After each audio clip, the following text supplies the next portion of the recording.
Kanji is your ugly slave busting his back in the Matrix. Like 99.99% of the population, he works himself to death creating medicine for the world. His life was so lame that even the god of medicine took pity on him and reincarnated him as a god in another world. Once again, using his healing powers, he must fight the Matrix and, unlike the USA, provide cheap healthcare. As the most talented medical prodigy in centuries, Kanji takes it upon himself to find drugs that cure life-threatening diseases. In a flashback, Kanji recalls that the doctors couldn't completely remove the tumor from his sister's body. In the end, the doctors tell his parents that nothing can be done about her. This incident is the only thing that motivated him to become the world-leading pharmacist. One night, in the lab, Kanji completes a short experiment which leads to a success. With no paper beside him, he writes the formula for the medicine on his hand and goes to sleep. Unexpectedly, the next day, his assistant finds him lifeless, lying on the bed. In the end, he couldn't even clap for that assistant. However, things don't come to an end, as Kanji finds itself in the body of a child.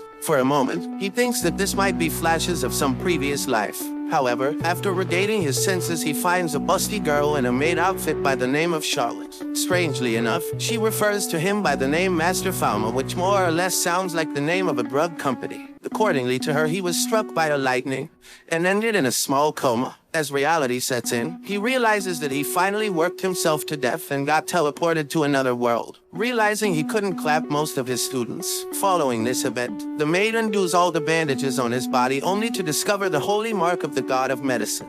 Yet, he deems them to be burn marks from a lightning strike. Later in the hallway, Falma learns that his family specializes in medical skills and drugs. Furthermore, his father Bruno is the Archduke and the president of the Medicinal Academy. He also has an elder brother who's currently a college student and a younger sister, reminding him of his previous life. As their conversation continues, Charlotte mentions that nobles are separated from the rest of the pack due to capacity for divine arts. With that said, he goes back to the room in order to try out some RPG skills. Surprisingly enough, he starts thinking about the chemical composition of water, but suddenly, he feels something moving and water starts coming out of his hands. He quickly rushes to the closest window and ends up blasting a lot of water in the garden, but the small bitch ends up getting soaked. He uses this method to create a lot of substances like gold and silver. Still, for some reason, he can't create mixtures. A while later, Charlotte takes him to the study room, revealing that his father likes to quiz him at the dinner table.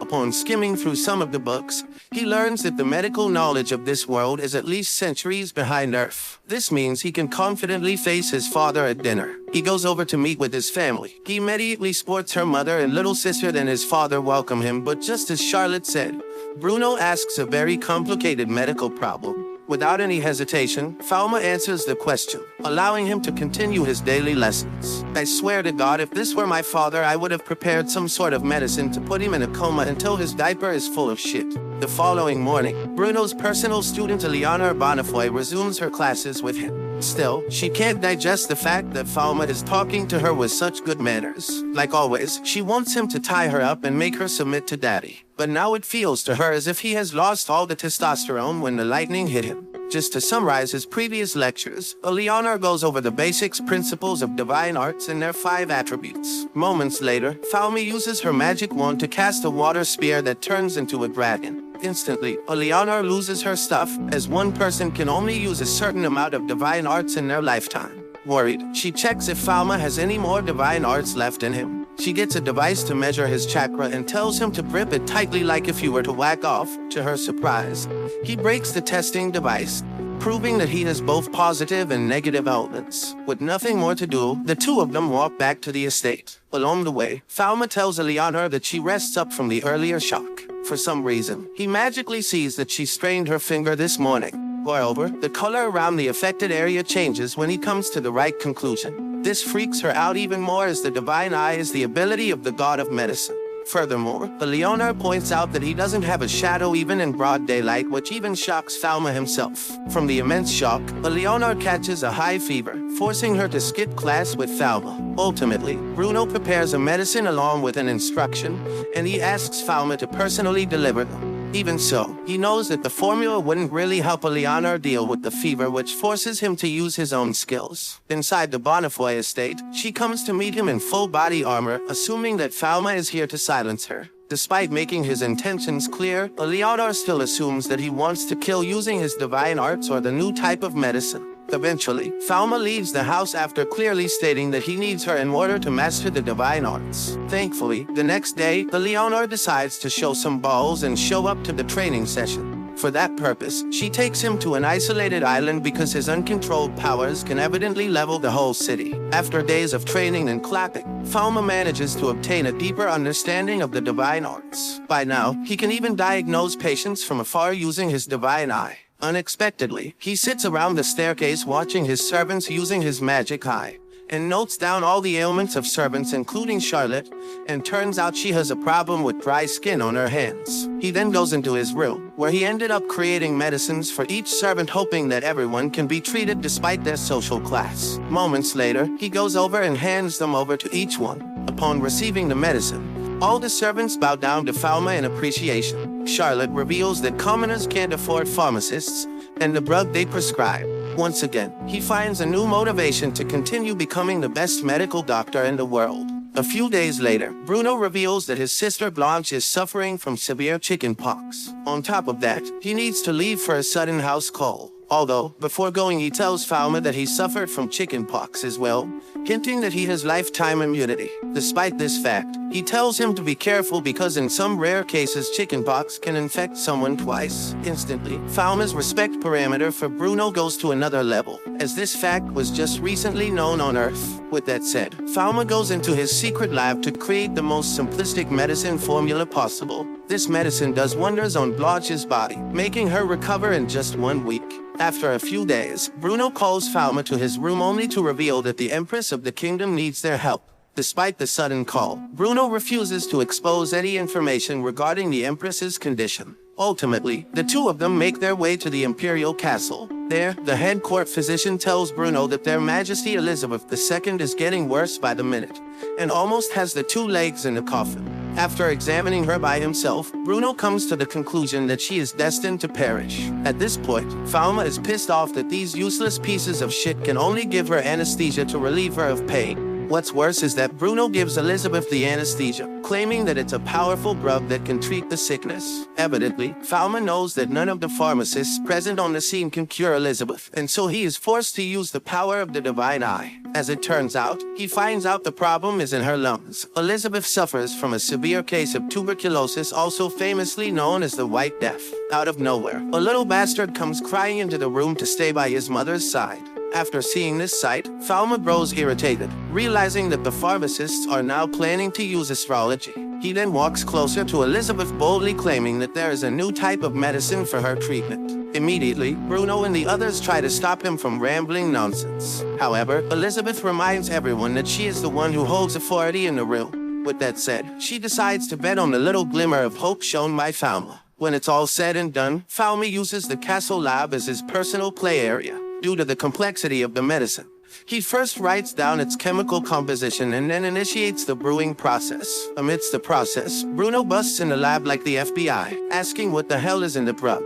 Bruno angrily reminds Falma that there is no chance in hell they can create a cure for a White Death. This shocks Falma because he needed a freaking superpower like his magic eye to determine the cause of the symptoms, while Bruno just did it the old way. As the situation escalates, Bruno raises his wand like each one of you in the morning. To counter the attack, Falma creates a very thick ice, revealing his overpowering MC abilities. Eventually, after a short discussion, Falma convinces Bruno that he is blessed by the god of medicine, which practically makes him a demigod. A while later, back in the Empress's chambers, Falma shows everyone the threat that bacteria hold over them. He reveals that unicellular organisms invade their body and cause such disease. Well enough for biology class, Falma initiates Elizabeth's treatment, which is supposed to last 6 months. Late at night, on their way back to the Medicis estate, Bruno realizes that this is not the son he raised. However, Falma changes his mind by saying that he needs to learn the art of dealing with patients from Bruno himself.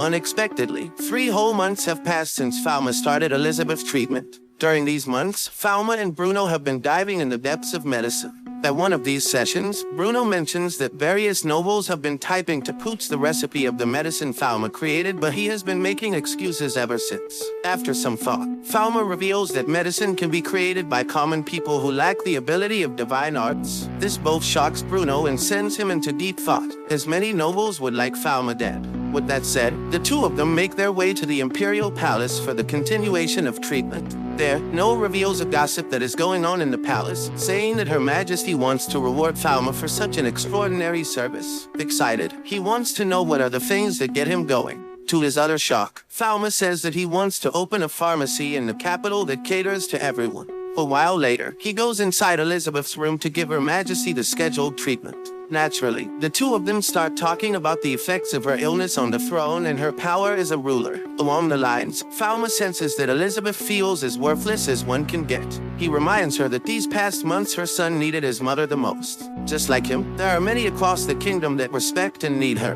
Look at our boy rigging up a MILF. Just before leaving, he reminds her that people like him and Elizabeth who have faced death once should learn to appreciate the chance of a second life. As 3 more months pass, Elizabeth calls Bruno to her work chambers for some important business. As it turns out, she rewards Bruno with a land full of medicinal herbs along with some other backside perks, if you know what I mean. As far as Falma, he becomes an official royal pharmacist along with the permission to establish his own pharmacy. Effective immediately, the kingdom bests craftsmen at his service. They rush him into creating the best possible design for the shop. With those in-depth instructions, the construction of the pharmacy goes as smoothly as possible. To make things interesting, Falma gives it quite a literal name, calling it the Parallel World Pharmacy. Just days before the opening, the head of the local pharmaceutical guild shows up at the doorsteps, ready to exchange some blows. Surprisingly enough, Falma deals with him as a student of the trade and declines the offer to join the guild. Pushed into a corner, De Fatso tries to scare away the commoners by accusing them of being expensive. But that only leads to Eleanor scaring his butt away. As things finalize the shop, Falma realizes that their team is missing a bookkeeper. In order to seek some advice, he returns to the mansion only to discover that their family's accountant Cedric is leaving the job because his knees have worsened and his dad decided to dismiss him. But Falma asks if he is able to cure his knees. He would still want to work, and Cedric nods his head like if he were to suck it. Immediately, he goes to Bruno, asking if he could hire him instead. As expected, Bruno allows the transfer of his employee. Furthermore, he gives Falma a ton of money as his way of thanking him. Back in the city, various commoners gather around the new pharmacy, appreciating its ambience and aesthetic. However, none of them have the courage to enter the store. Eleanor explains that all commoners are loyal to their pharmacy, whereas the nobles just call someone to them because they are rich dogs. Unexpectedly, Charlotte the all-rounder maid conducts a survey without anyone's knowledge. She reveals that the majority of people aren't comfortable entering the store. Some even think that their prices will be off the charts. After listening to the results, Cedric the accountant suggests that they should mention the prices of their products outside the store for completeness. Adding to this, Charlotte reveals that the majority of the people in the city can't read. In the end, Falma acknowledges the opinion of the common folk, accepting that they need to change some stuff.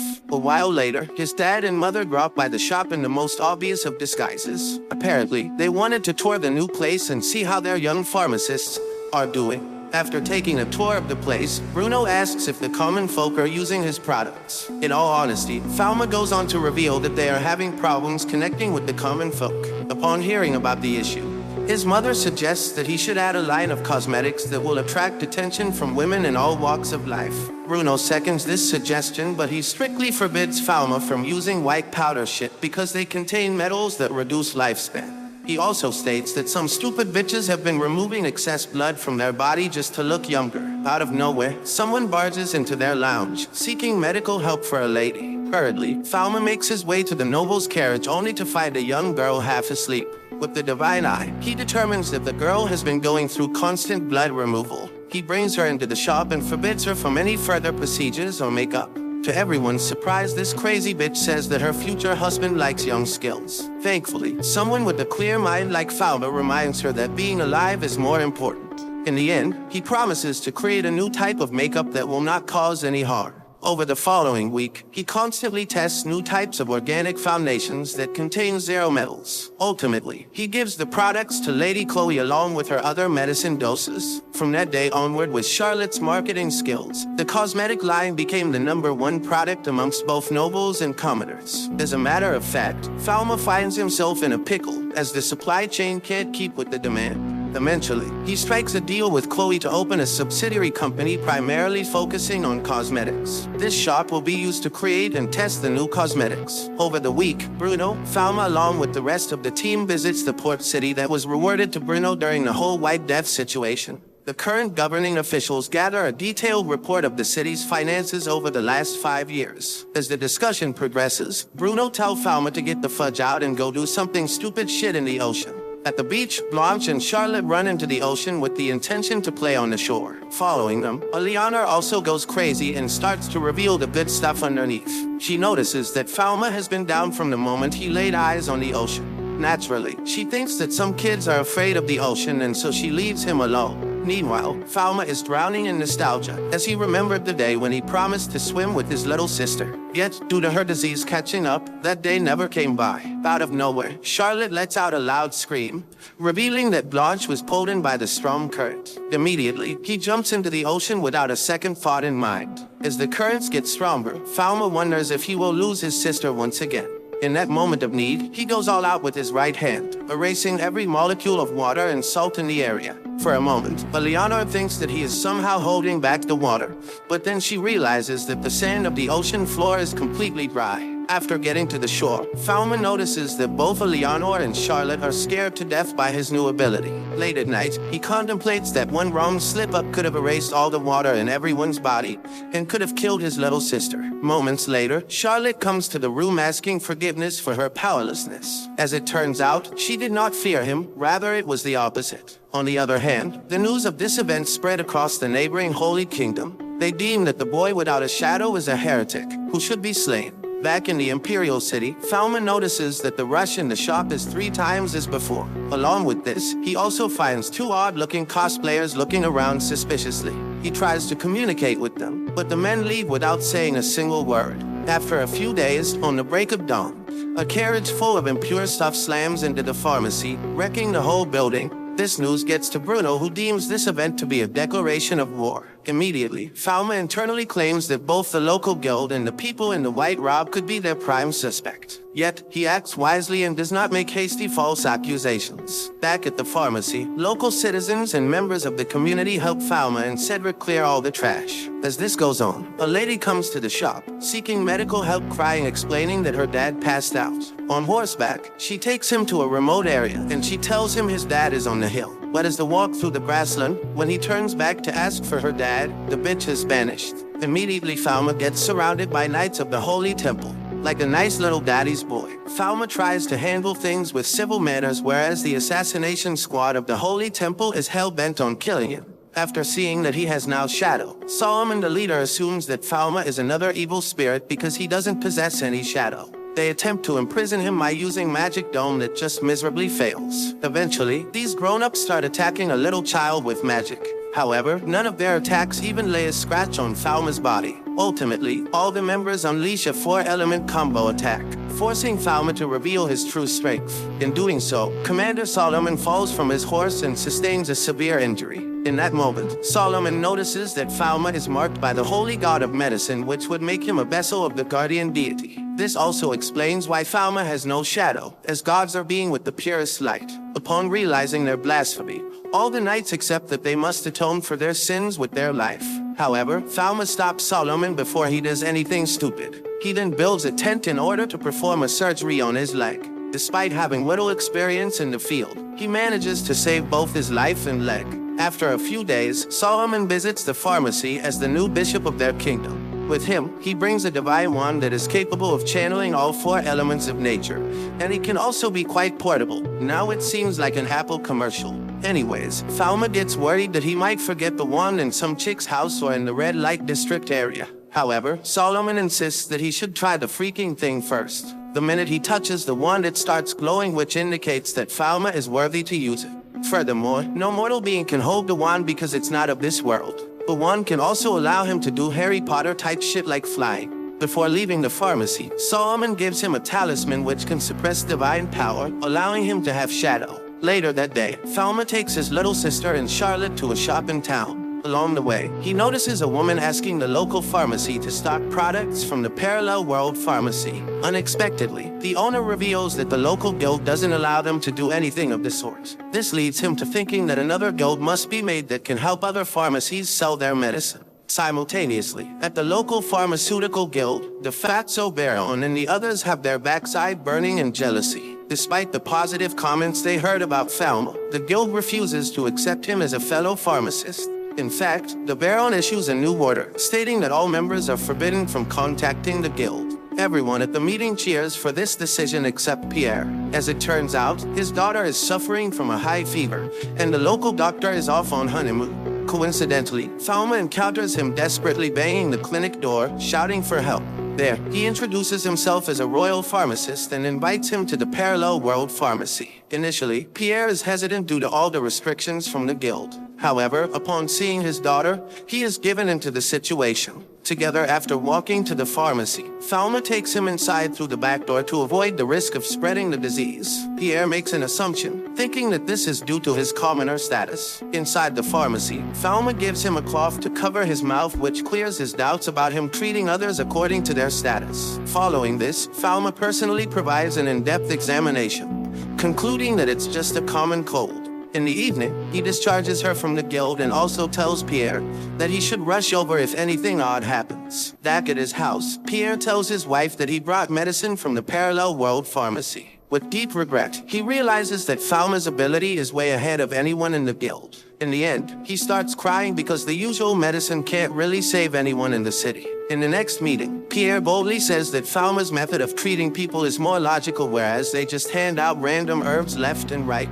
hoping that their patients will recover. Despite being the one who's mostly affected by parallel world pharmacy, Pierre claims that they should learn from their ways rather than shun them. Immediately, Baron revokes his license to conduct business in the city and also wreck his place to pieces. Outside, Falma finds him devastated, yet he doesn't want to stop being a pharmacist. Ultimately, Falma enlists him into the new guild, making him Parallel Worlds Pharmacy's first partner store. Back at the Medicis estate, Falma's big brother Pal sends a letter informing them that his visit is delayed. In the office, Bruno reveals that Pal also revealed that 1,000 people died in the Netherlands from a mysterious disease. Furthermore, even the researchers sent to inspect the situation died after 7 days. The most concerning thing is their ships are going to enter the country through the new port Elizabeth rewarded them with. Meanwhile, at the Imperial Castle, various ministers sing songs of praise for the young Falma, who has managed to achieve outlandish results in the health department. Upon hearing the results, Elizabeth wishes to grant him the title Archduke, but one of the nobles reminds her that the title can only be given when he is of age. Simultaneously, Falma makes his way to the pharmacy in order to prepare for the potential epidemic.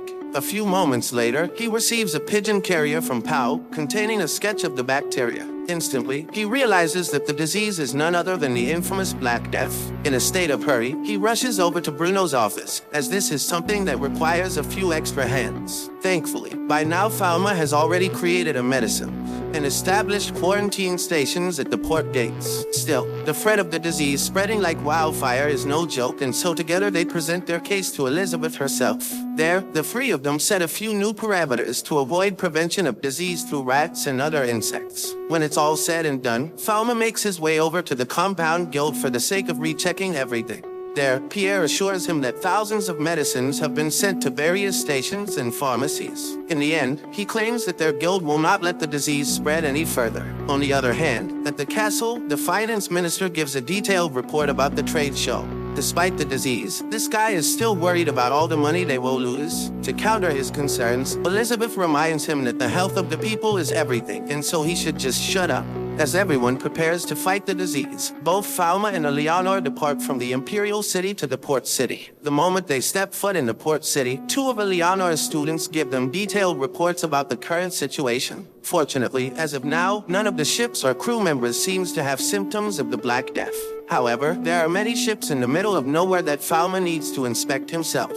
Following his own protocol, Falma and Eliana make their way to foreign ships. Despite the care, the ungrateful bastards whine like little brats because they have to wait a few extra hours. Still, the inspection of the ship continues without fail. After a few hours, the whining starts once again, and this time the situation between merchants escalates. Luckily, the first ever customer of Parallel World Pharmacy, Jean Allen Gabai, who is also a Marine Fleet captain, enters the scene. He fired his cannon, which scared every merchant, and if anyone dare to blink, they will end up having more than one hole in the presence of an Imperial fleet is enough to keep the loose dogs in check.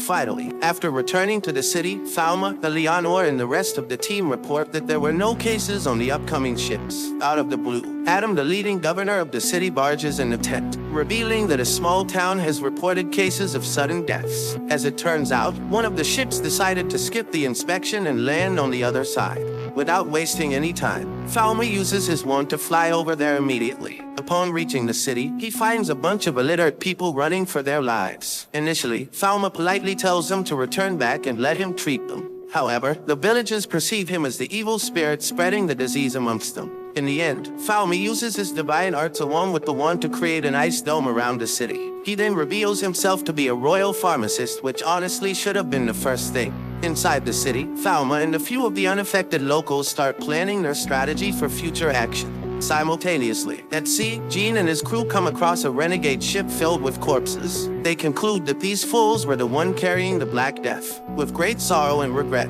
Jean orders his crew to send the ship into the depths of the ocean. Meanwhile, at the Imperial School of Pharmacy, Professor Louise Casper said that her research on microorganisms is just burdening on the academy. In her lab, she decides to write a letter of resignation in order to retire. At that time, Bruno, who is also the president, summons her. On the other hand, in the ice dome, Falma separates patients according to their conditions, one by one. He administers medicine to every patient along with the help of priests from the Holy Temple. He also asks a team of priests to catch up to the crew that is headed towards the capital with unknown cargo. In the meantime, back at the academy, Casper assumes that he wants to relieve her of the post. But Bruno interrupts her and reveals that someone wants her to extract a substance from a microorganism. As it turns out, she already had prosperous colonies of the organisms growing in her lab. Effective immediately, Bruno says that Casper's department will receive a special budget for such a huge contribution. Simultaneously, Falma finishes administering treatment to every critical patient in town.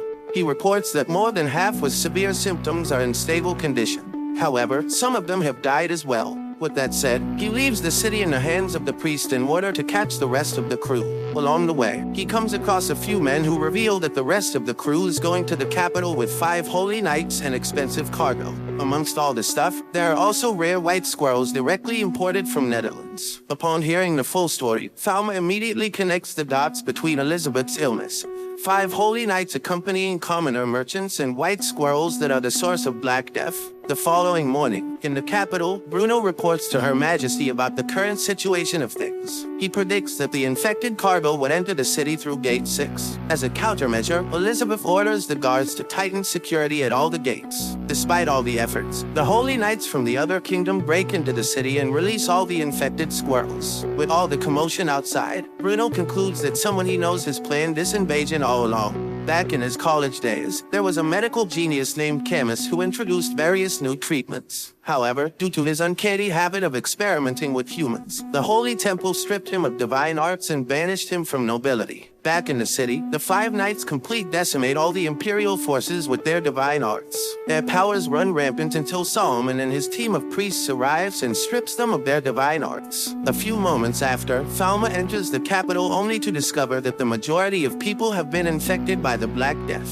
Furthermore, a species of rare white flying squirrels are being used to spread the disease. Coincidentally, he runs into Bruno, who is headed for the front lines to investigate the situation. Unexpectedly, the knights that invaded the city were forced to do so by the man named Camus. Out of the blue, Falma notices a tall black shadow standing on top of the building, exposing Camus's location to everyone. On the other hand, Charlotte rushes things and heads to the Parallel World Pharmacy. Despite Cedric's constant warning, she enters the building only to get herself and him stabbed by a poisonous blade. Luckily, both Falma and Bruno come to their rescue in time. Without any hesitation, Bruno takes on the fight, allowing Falma to heal them both. In a state of rush, Falma eliminates the various poisons from their body with nothing but his right hand. So with anger, he fights with the evil spirit using powers of pure light. In the end, Falma uses the most powerful purifying divine arts with the help of the divine wand. In doing so, he eliminates the entire epidemic plaguing the city. Eventually, after 2 months of constant work, the Black Death finally diminishes from the face of the world.